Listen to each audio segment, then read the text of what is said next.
assessment. This is just a brief outline of tools we use to actually complete that assessment.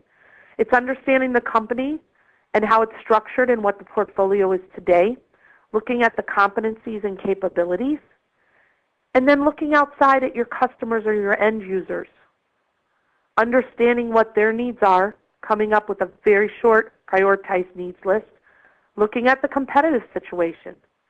So analyzing internal versus external and determining what's vital in your portfolio as you move forward.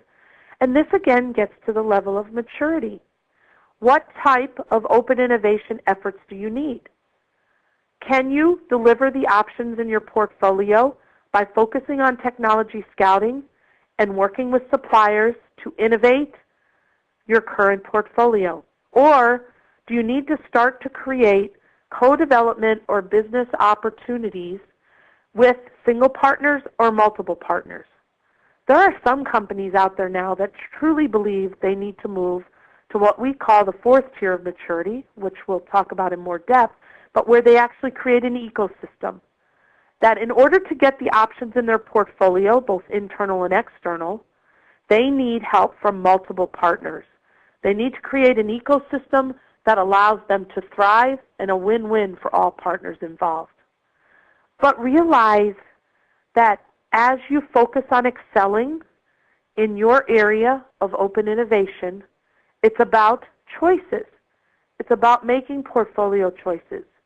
Are your efforts externally focused on getting better in terms of cost and operation, creating more customer, consumer, end user intimacy, and being a thought leader to them, providing a range of solutions in terms of products, services, business propositions? Or is it all about product leadership? Again, you can win at any of these, but you can only excel at one.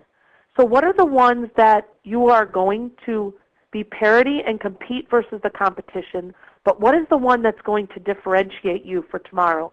And how can your open innovation efforts truly help you excel at one of these?